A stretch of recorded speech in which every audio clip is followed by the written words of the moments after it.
Okay, now we're going to talk about simplifying expressions that have complexes in them or have imaginaries in them.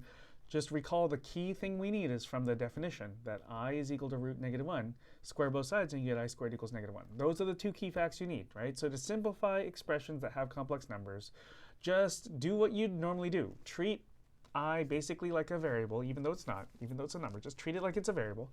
And then when you see I squared, just replace it with -1.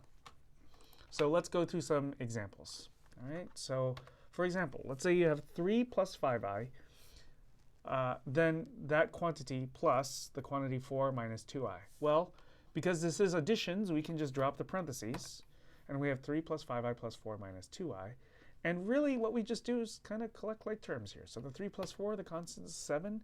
And then 5i minus 2i, just basically think of it like collecting like terms, and you get plus 3i. So just think of what you do if you had 5x minus 2x, you'd get 3x.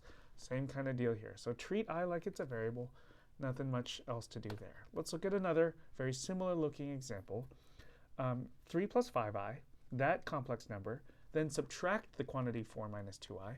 Now here you just need to distribute that minus sign. So you have 3 plus 5i minus 4, now plus 2i. And same deal here, just think of it like collecting like terms. So 3 minus -4 simplifies to -1. 5i plus 2i, think of it like collecting like terms, and you get 7i. Let's now take those same two complex numbers, 3 plus 5i and 4 minus 2i. We've added them, we've subtracted them from each other. Now let's multiply them together. So 3 plus 5i quantity times 4 minus 2i. Here we should just expand in a standard FOIL style way. So 3 times 4 is 12. 3 times a -2i is a -6i. 5i times 4, all positive, is going to be a, 20i positive. And then 5i times a -2i, so I copied the minus sign first, right? So negative. And then 5i times 2i is 10i squared, right? So 5 times 2 is the 10. I times i is just written as an I squared. Now, we can just copy the 12. We'll just take this in stages. If you speed this up later, fine. But -6i plus 20i, collect like terms, you get a 14i for that. I copied down the minus just to take a couple stages here to not do too many steps at once. Copy down the minus sign, copy down the 10. The I squared that's right here got replaced with a -1 because from the top here, remember we had I squared equals -1. We can even, just to take it in a couple steps, -10, -1. So when you multiply those, you get a positive 10, right? And then let's just also simplify the 12 plus 10 as a 22. So we have 22 plus 14i. So I hope this doesn't look so bad. Just kind of treat I almost like it would have been the variable x. And then in the end, whenever you see an I squared, just turn that into a -1. Okay, so again, from the definition, by squaring both sides, we get I squared equals -1. But now I'd like to take this equation that we have, I squared equals -1, and see what happens when we multiply both sides by I. Then you get I cubed on the left, I squared, but multiplying by I, you get I cubed. And then on the right side, instead of -1, -1 times I is now -I. Okay, now let's take the new equation, I cubed equals -I, and multiply both sides by I. So if you do that, you get, on the left side, I to the 4th now instead of I to the 3rd. On the right side, you had -I before, that's still written here, but now we multiplied by I. Remember, we multiplied by I on both sides. Let's clean that up though. Okay, so you get actually I to the 4th copied from the left side equals negative sign copied, and then I times I is I squared.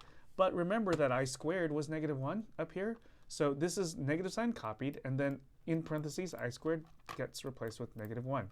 So -1, well, is actually +1. So what we actually have here is that I to the 4th is equal to 1. Now take I to the 4th equals 1 and multiply both sides by I. So you get I to the 5th is equal to I. Take this, I to the 5th equals I, multiply both sides by I. You get I to the 6th is equal to I times I. But that I times I is really I squared, which is really -1. So if you keep doing this, each time you take your equation here and multiply both sides by I, simplify the right side as much as possible, you're going to get a pattern. I want you to notice that I to the 1st, and I to the 2nd, and I to the 3rd, and I to the 4th, and I to the 5th, and I to the 6th, and I to the 7th, and I to the 8th, and I to the 9th, and so on, actually is going to create this list of the same 4 values. When simplified, it'll be I, -1, -I, and +1, and then again, +I, -1, -I, and +1, and then again, I, -1, -I, +1, and so on. So I want you to try to notice I to what power is going to equal 1. And in fact, let's notice that we had I to the 4th equals 1, and I to the 8th is equal to 1. And though we didn't go through it, I hope if you follow a pattern, you'll see I to the 12th equals 1. When does it happen again? I to the 16th is equal to 1. Here's your interactive question. Which of the following expressions are equal to 1? Select all that apply. So I to the 20th, I to the 21st, I to the 22nd, I to the 23rd, I to the 24th. Okay, now based on that, we are actually going to create a chance to practice some old rules for exponents. So we call a to the m quantity to the nth equals a to the mn, and a to the m times a to the n is equal to a to the m plus n. So we're going to talk about simplifying I raised to a power. So if you have I to the 88th, well, you know what? 88, let's see. Based on this first formula here, we can think I to the 4th. I to the 4th is a nice number, right? That's going to simplify to 1. So this is I to the 4th quantity to the 22nd by using this first formula here backwards. The I to the 4th that's inside the parentheses will simplify to 1, so we'll have 1 to the 22nd, and that's just 1 times 1 times 1 times 1, and so on and so forth, which is going to just simplify to 1. What about I to the 90th? Well, 90 is not a multiple of 4, but 88 is a very nearby multiple of 4. And so what we're going to do using the second formula is actually this. Think of I to the 90th instead as I to the 88th times I to the 2nd. Remember, when you multiply two things with the same base, you would add the exponent. So 88 plus 2, those exponents add to produce 90 here. Now the point is, most of the work we can borrow from what we just did above. I to the 88th is I to the 4th quantity to the 22nd. We'll still copy the I to the 2nd part. That's 1 to the 22nd times I to the 2nd, which is, well, 1 to the 22nd is just 1. So 1 times I to the 2nd, which is just I to the 2nd. And recall, I to the 2nd is -1. So here's the thing. To simplify I raised to a power, if you just know the values of I and I to the 2nd and I to the 3rd, just the first couple powers of I, then you can use a nearby multiple of 4. So 90 wasn't a multiple of 4, but nearby was 88, which is a multiple of 4.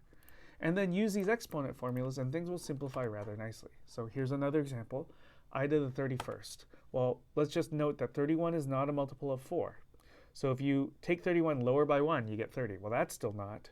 29 isn't either, but 28 is. 28 is a multiple of 4. So let's write I to the 31st as I to the 28th times I to the 3rd. Remember, again, when you multiply things with the same base, you have the exponent. We're just doing that backwards. Then I to the 28th can be rewritten as I to the 4th quantity to the 7th times I to the 3rd. So that we just copy the I to the 3rd part, but the thing is I to the 4th to the 7th. Think about that first exponent formula at the top. And then this is 1 to the 7th times I to the 3rd, or 1 times I to the 3rd, or in other words, I to the 3rd. And then the only thing to do is remember that I to the 3rd is equal to -I. So we do have to know a couple values.